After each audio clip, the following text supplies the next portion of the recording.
Hello everybody and welcome to episode 2 of Stick It to the Manga. Today we're talking about Darwin's game. So Kevin, you're doing the summary. What you got for us?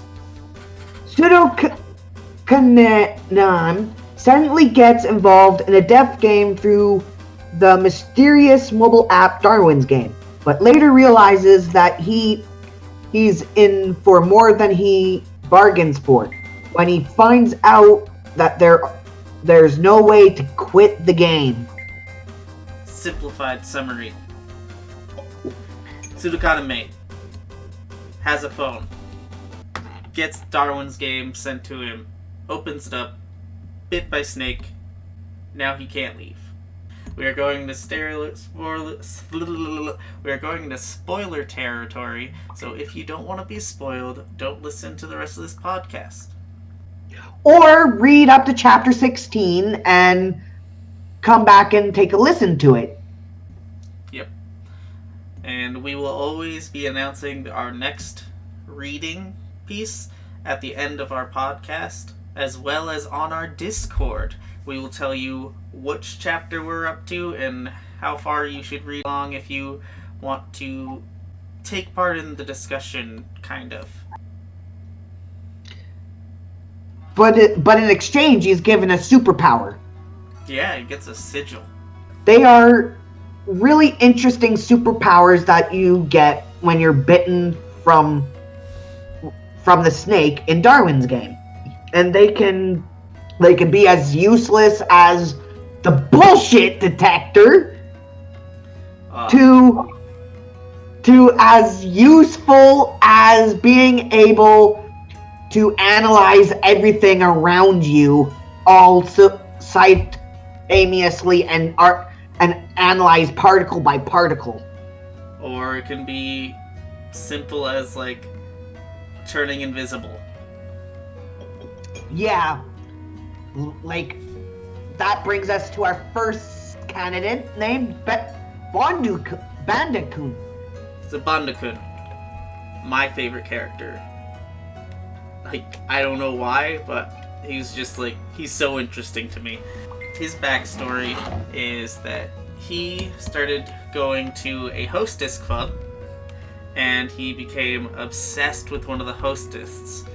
And he was talking about how he likes Bandakun, the mascot for the pandemics, and that he had, I think he won a contest to get the costume, or he bought it. He bought it. I'm pretty sure he bought it. And then he got invited to Darwin's game, and he, killed somebody, and it was like, hey, you can turn these points to money. And he was like, if I keep killing people, if I keep winning, I can keep getting money, and I can keep going to see my hostess. And before he got involved with Darwin's game, he got in debt into loan sharks. And they're probably Yakuza, but all he says is that they're loan sharks. And his sigil is that he can go invisible, but he can only go invisible if his body is completely covered, hence why he wears the mascot costume when he is participating in Darwin's game. Yeah, interesting gimmick. Very interesting gimmick. Who is your favorite character besides Bandakun? Honestly, just Bandakun right now. He's my favorite character. I would have to say Reen, just because of her non-violent nature and proving that you can play Darwin's game and win at it without killing people. Yeah. Now, as for sigils, again, I'm a bit biased. I really like Reen's sigil, to be able to analyze every single atom of everything. I think it's she understands the numbers to everything in the universe. She can see future happenings before they happen. Yeah. On a side note, I do want to say the anime so far, with 5 episodes in, there's a little bit of differences that you would only notice if you read the manga. So I just want to put out a shout out there to just be aware that there is small key differences between the anime and the manga. And another thing I want to ask is, why are all these death games always involve our cell phone? I think it's just because it's a convenient thing. It's something that is pretty much always on you. Yeah, but I mean, well, I guess it would be harder to make a death game that didn't involve a cell phone.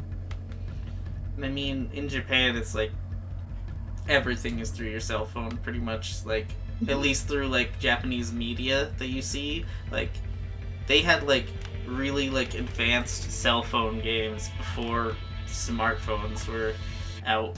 Yeah, and what is up with all the anime characters, especially in death games? Their parents are just missing, except for the exception of... Don't spoil things, Kevin. When we get to meet the main character's mom. Besides that, I've always noticed that they're always alone, no matter the situation. I think that's to give readers like, this person's alone and like they don't have much to lose, I guess.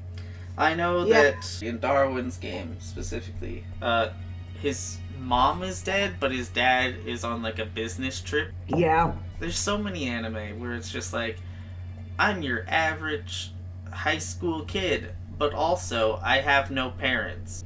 Yeah! So what was your favorite panel out of all the panels in the manga?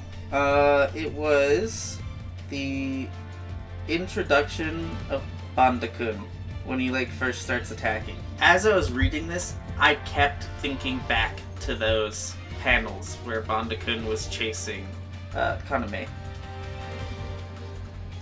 Huh. Well, because I've seen the anime and read the first 3 volumes, mine sounds a little more perverted, but it's not. My favorite panel is when they're like, let's build a family, and then immediately you're like explaining, oh, this is a clan, but you see how nerve-wracking the main character is and how flustered he is and everything like that, and it's funny just because you don't know the importances of a clan. Like, they're closer than family, apparently. So yeah, and it doesn't help that in that, like, when she said it, she was like completely naked. Just a clarification, Shuka was not naked. I was an idiot. Yeah, that part made me laugh a bit, but I was like, why? Like, it didn't even explain why she was naked in the first place, except, hey, I didn't have time to change into clothes or something. That's like, okay.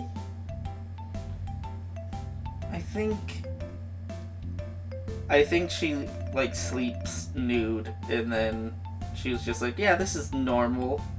Just to sleep nude next to a person that I hardly know. Well, she also seems very rich. Yeah. Like, she seems very rich, but who knows what her secret is?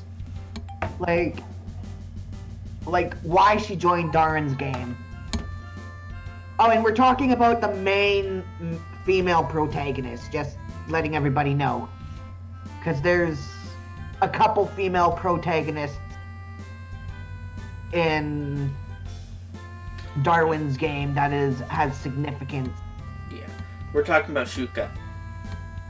There we go. I just couldn't recall the name at this point in time. Okay. And something, since we're talking about Shuka, I'll continue with this next talking point that I had. Why did Shuka get a notification about Kaname joining Darwin's game. That is a very good point. That's the only instance that we see like somebody getting a notification about a new character entering the game. We never see that come up again. Yeah. Maybe it was because he had his first shout out in group and she's like, oh, someone's calling for help. Let's see who it is. Oh, it's a newbie. Did a shout out to like get help. Well, yeah. Because she messaged him first and was like, hey, you're not gonna win by just hiding. He'll find you. Yeah.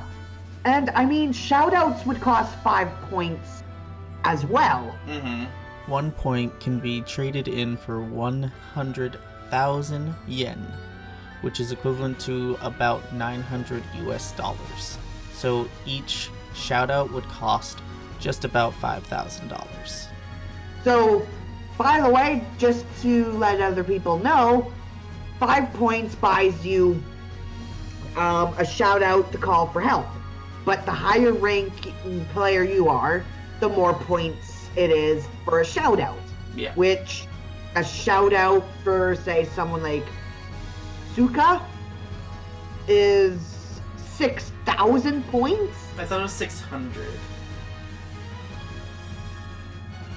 It's either 600 or 6,000. Either way. It's a lot. But one thing that we skipped over, though, is Darwin's game apparently has been going on since the beginning of time. Because there's a bonus chapter that has some scientists looking over, like, some... a Homo sapien and a Neanderthal skeleton, and they're like, oh, it looks like they killed each other. And then it showed that they had every player in Darwin's game has a barcode on them after they get bit by the snake, and it showed that the skeletons had barcodes on like their foreheads. Huh. I didn't get to see that bonus chapter, but I was referring to like at the beginning when they were talking about evolution and like the very beginning of the book, the colored portion of the book. I probably wasn't paying attention to that much. Ah. I probably just kind of skim read that. And on top of the barcode, what do you think it means? I think it's just like I feel like it's supposed to be like a kind of like a microchip. Like they can track the players with it. It gives like each player an ID number. Huh. And like, what did you think of the giant event that Darwin game hosted? Like, I felt that it was too soon to host a sub, like the treasure hunting arc a little bit. Like, I thought it was too soon for a treasure hunting arc still for the story. But with that being said, it explains a lot about the forming of the clan that is being built and why everybody's there and how, like, the origins of how everybody met. Yeah. Yeah. Like, the first 3 people who decide to become part of the clan, okay, not first 3 people, the first 4 people are the main, first it goes the main character, then Shuka, then Reen, then the florist, which I can't remember what the florist name is, and then there's this guy that pretty much got brain controlled or something that was part of their team. Like Skullface. Yeah, Skullface, the bullshit detector. The florist's name is Hiragi Ichiro. Ah, okay. So, do you think that alliance is going to last, or Or do you think everybody's going to go separate ways later on in the manga? I think they're gonna be kind of reoccurring. Like, they're not gonna be there all the time. I think we're definitely gonna see characters die. Yeah. Like, I'm Like pretty... like 4,000 degrees, Sean. Oh my god. That was so frustrating because she just was like, here I am. Oh, I'm dead.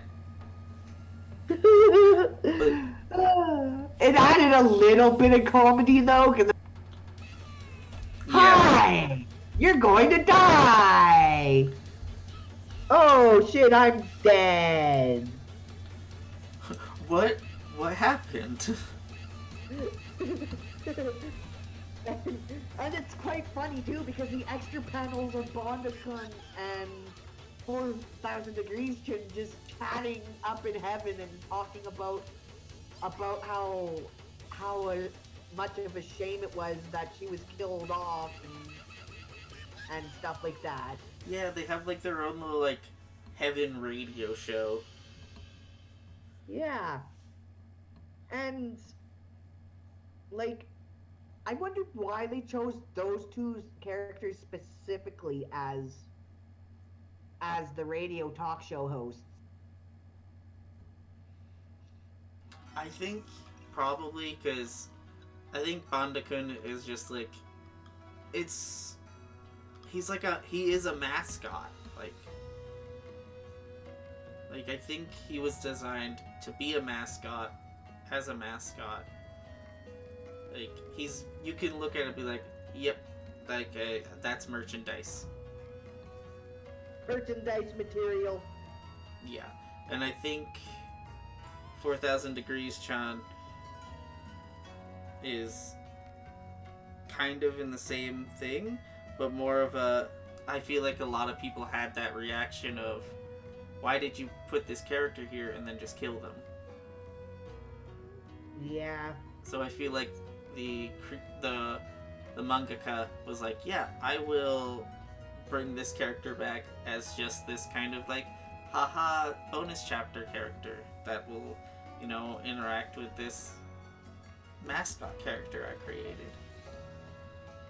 So, what got really interesting in the treasure hunt with the whole treasure hunt thing, there was two things going on that was really interesting, or interestingly going on. One, Shota, or whatever the main girl's Shuka? name is, like Shuka gets trapped in an underground mall and is about to drown when Koname-kun? Koname-kun? Oh, Konami? Yeah, there we go. Konami goes and out to save her because she spent 606,000 points for a shout out for help. Mm-hmm. And they were really concerned, and this is after the massacre in that hotel where 24 rings were all there. I guess we're skipping a little bit ahead, and we didn't really talk about the rings and stuff yet, no, either. Mm-hmm. That's But- okay. But anyway, at the same time, we also find out that a police officer is now part of Darwin's game as well. Yeah, he was told by so the superintendent was like riding in the car with them and was like, hey, have you heard of Darwin's game? And they're like, both the detective and the detective's partner were like, no. And he's like, all right, if you hear anything about it, don't go to anybody else. Don't call me about it. Don't send me a message. Come to me right away. And then the detective got the message on his phone, like the invitation to Darwin's game, and he's like, oh, it's this thing that the superintendent told me about this, and he clicks the link like an idiot. Yep.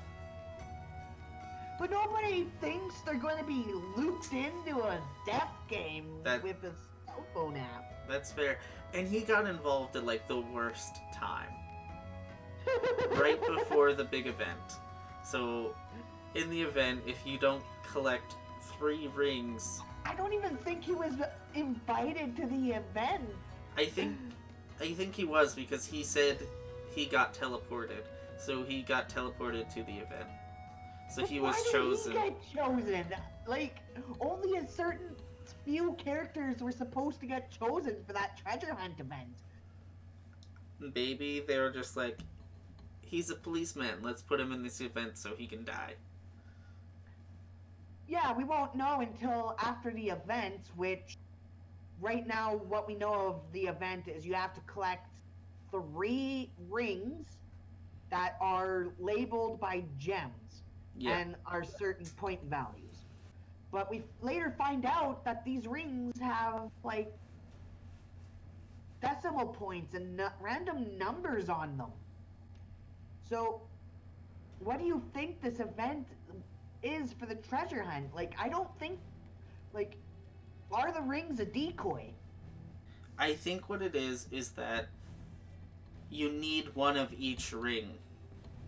And when you have them, you can scan the code, and it will give you all the decimal points and everything. And I think it's going to be a location.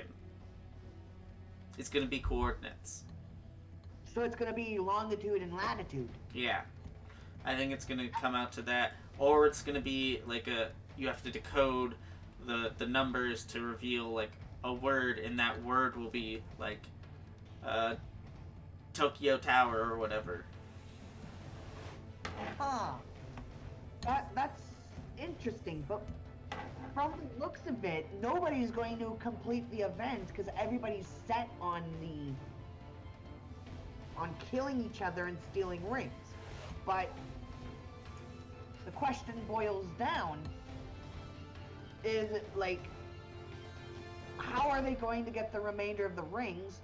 And nobody's come across diamonds yet. And on top of that, there's a war going between the Ape Clan and the newly formed clan of Misfits. Mm-hmm. And the Ape Clan, I think, is one of the top 3 clans in Darwin's game. Yeah, so literally they're gonna have to pull a miracle out of their butt. Well, the florist has a really good sigil. Like, a really good sigil.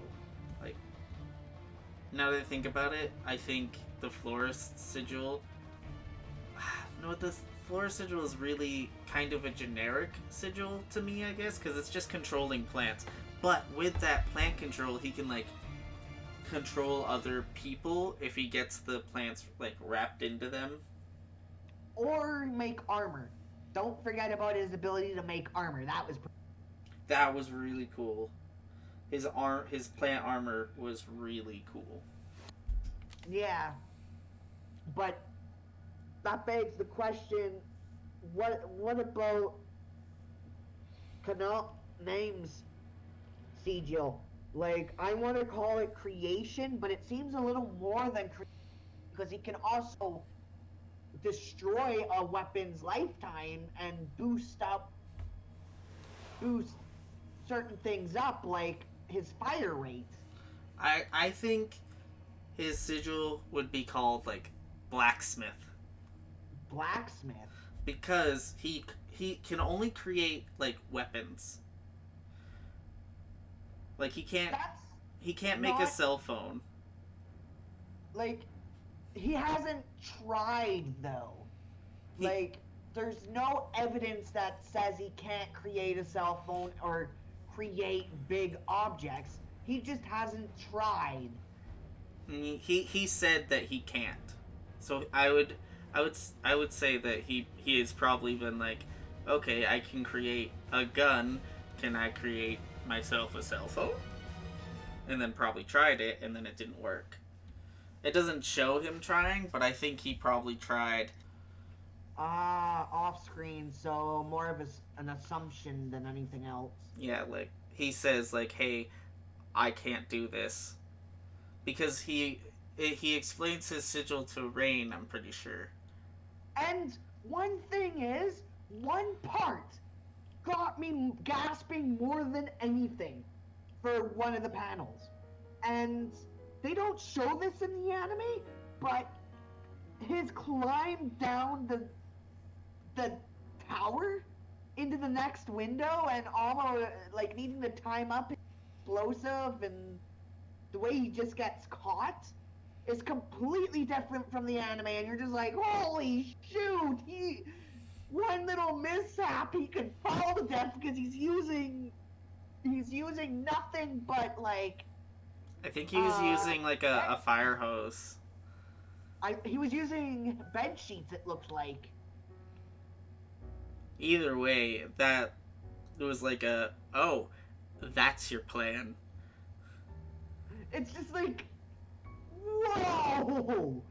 One little misfire and you get game over instantly. Like, look what happened to 4,000 Degrees Chan. Yeah, she was very confident and then, boop, gone.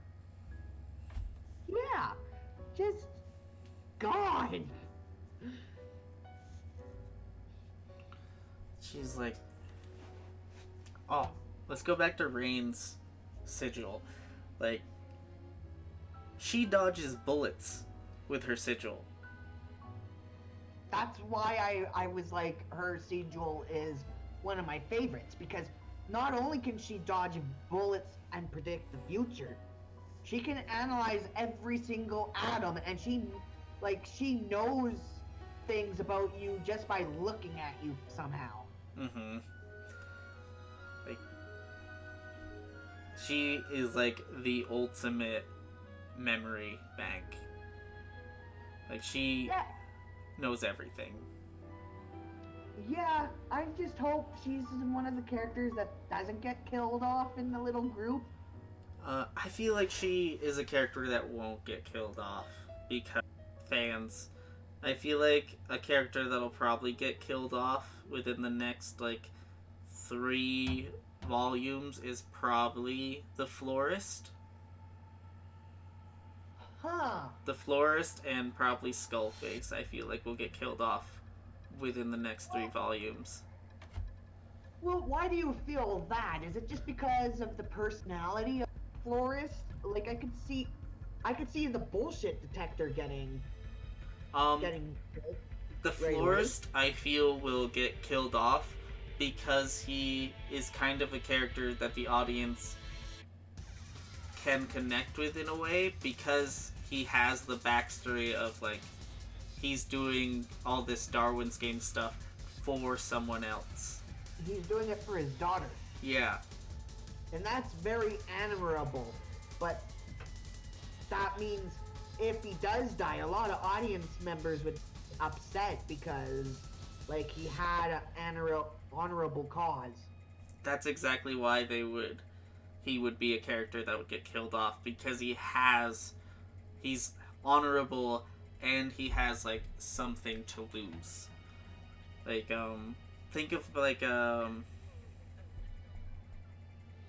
spoiler alert for Full Metal Alchemist. So cover your ears or whatever for a couple seconds. Think about, like, Lieutenant... What did we say about spoiling things? Oh, that's awful. You had to bring him up. Like, he was such a good character, but because he had so much to lose and he was so honorable, they took him out because they knew it would hit audiences' heartstrings. Yeah, that just reminds me of like the whole Spoilers, sweetie. just that one took heartstrings as well. Yeah.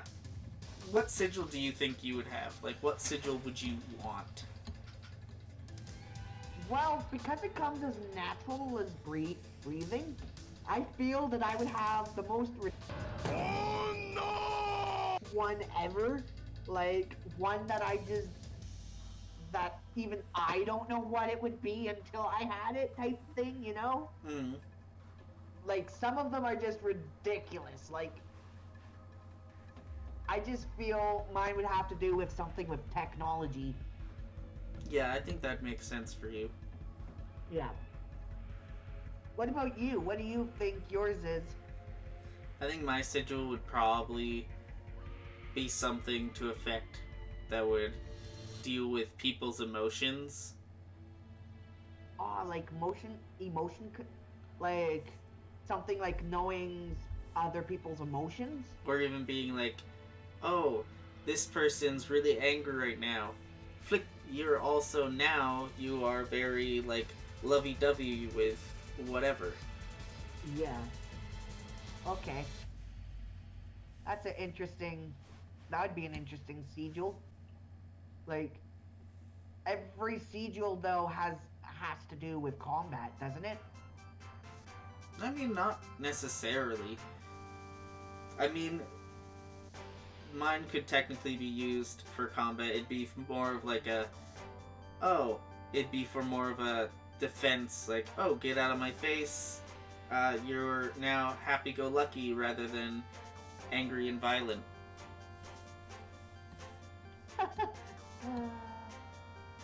I could just imagine the sigil name, Hippifier or something like something to do with hippies, because hippies are always like happy-go-lucky, and so like mellow and let's be friends, don't fight type deal, right? Mm-hmm. So I could just see it being named something to do with like the hippie genre. Oh, the pacifier. Yeah. Turn them into a pacifist. Jeez. So, in the later chapters that we read, the superintendent, I'm pretty sure I think he might be a player that got out of Darwin's game. That would be interesting. Or he's so high up there that he's part of the group who created Darwin's game. Maybe. No. Couldn't be a creator. But how do we know he didn't hypnotize a lot of the people to make it so he doesn't have to fight? Because his is a type of hypnosis. Yeah, he can, like, erase people's memory. Yeah. Oh, there's a bipolar kid in... Yeah, there's Sota and Sui. Yeah, I'm not sure if, like, he might have two actual different sigils, because he has one of controlling water and then controlling ice. Mm-hmm. So I'm not sure if his split personality gives him those two different powers, or if it's just a whole big like water thing. Because if you think of something like Avatar: The Last Airbender, Katara can wield water, and I think she can turn it into ice. Yeah. So it could be the same concept like that, but you wouldn't exactly know, Mm-hmm. you know? Like, it's just, like, you just can't tell with his bipolarness. Yeah, I'm really curious about that character, because part of me is like, because they communicate through Darwin's game. I have a theory that Sui, the more like docile one, the one that doesn't want to kill, is the original like personality, but after getting involved with Darwin's game, developed Sota as like as part of the sigil. But then how does that explain the two communications between Darwin's game and the two phones? Like, I'm pretty sure he has two phones. I think he just has one. and then like through the sigil, like mentally is able to interact with Darwin's game. That's interesting to think about because we have not seen any feature that allows you to take notes for yourself and mentally and send them to over Darwin's game. Mm-hmm. But the thing is there's responses like right away. Mm-hmm. Like that's the interesting thing because there was this one scene where it was either who were the characters again? Sue and Sui and Sota. Sota was far away from a pipe, and he talks to Sue and is like, okay, freeze this guy, and he's like, okay, we'll just use the pipe over here. So they blast the water up and try to freeze him. But later on, dang it, I keep forgetting those two names, Suta and Sui. So later on, after there's no pipes or anything, he literally responds, there's no pipes for me to send water your way. So how is it possible for Sui and Suta to be separated, but able to know where the pipes and coordinations for freezing is? Mm-hmm. That's what makes this so interesting about that character. Yeah. I think it's a really interesting character, and we literally like left off right after they got introduced. So we don't have a lot of information to go on with them. So Yeah, right now like, it's just speculation for us. Like chapter 16 is where we're at. And everybody's going to love next week's manga. Yeah. I want to go back to the superintendent. Oh, to go back to the superintendent? Okay. Like when we were talking about the superintendent.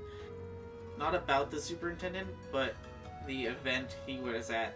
There's an underground gambling ring for Darwin's game. Yes. And I'm curious, is everyone there a player? Does everyone there participate in Darwin's game? Or are there certain people, like high class, like rich people, who are allowed to participate without, putting their lives on the line? There's no rule saying you have to fight in Darwin's game. Mm-hmm. The only rules that state you have to fight is encounter battle, which looks like an encounter battle isn't as random as you think it is, because you have to go into the app and I don't know how to explain the encounter battles very well. I feel they're not as random. Mm-hmm. Because if you look at when Suka and Kanami were fighting, in chapter 8, was it? I believe when he was just learning how his sequel works. I think it might have been chapter 5 or 6. Okay, but anyway, with the main protagonist and the main protagonist girl, they were just talking, and the next thing you know, she makes an encounter battle happen. Or was it I think it was an encounter battle. It was an encounter battle. Yeah, so that means encounter battles aren't as random as it says it is. I think the thing with encounter battles is as long as somebody knows that the person plays Darwin's game, they can challenge them, and you're not given an option to be like, no, I don't want to battle. It's just like, you've been challenged, prepare, you have 5 seconds to get ready. That's happened twice in the 16 chapters so far. Yeah. The other encounter battle that happens happens with when Konami's phone gets taken away. Yeah. And it's just interesting because, again, the encounter battle was not randomized or even said. It was just like, okay, we're having an encounter battle. Yeah. Start. It's Like I'm not sure if it's the keywords encounter battle or if you have to go into the app and actually say encounter battle. I think you have to go in the app and like challenge said person, and it's just like, yep, that's who you're challenging. They better get ready. You know that you want to fight them, and they know that you want to fight them too now. But back to the rich class. But back to what I was saying about the rich and the stuff. Like, you can buy shelters. Yeah. So either they're buying a shit ton of shelters that they use to avoid battles with, but again, yeah, they're probably buying shelters and they're just not showing them fighting. They probably do. Like, I feel like those are like S tier contendants though, and they agreed not to fight each other or something, right? Maybe.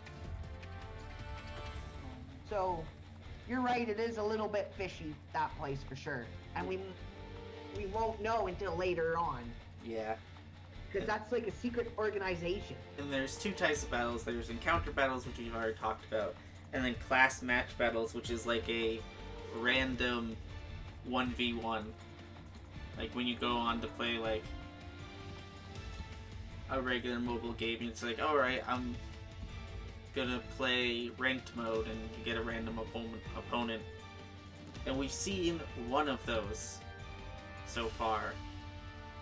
And it was the first battle between Bandakun and Kaname. Well, I think we talked almost everything the 16 volumes. Just Or, about sorry, not everything. 16 chapters. I guess what we didn't... Well, we talked about clans, right? Mm-hmm.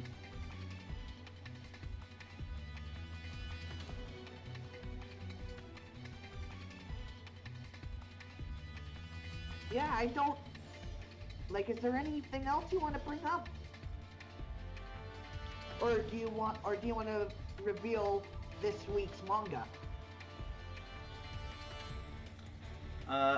This next week, we're going to be reading JoJo's Bizarre Adventure, Part 1, Phantom Blood. That actually sounds really interesting. Like, this one I'm looking forward to a little bit. A lot of great, there's a lot of great memes for it. There's a lot of good things about JoJo's, I hear. There's a lot of good stuff with JoJo's Bizarre Adventure. So, well, thank you for coming by and listening to us talk about Darwin's game. See you next week for JoJo's. See you next week for JoJo's Part 1, Phantom Blood. Bye-bye, manga Bye. fans.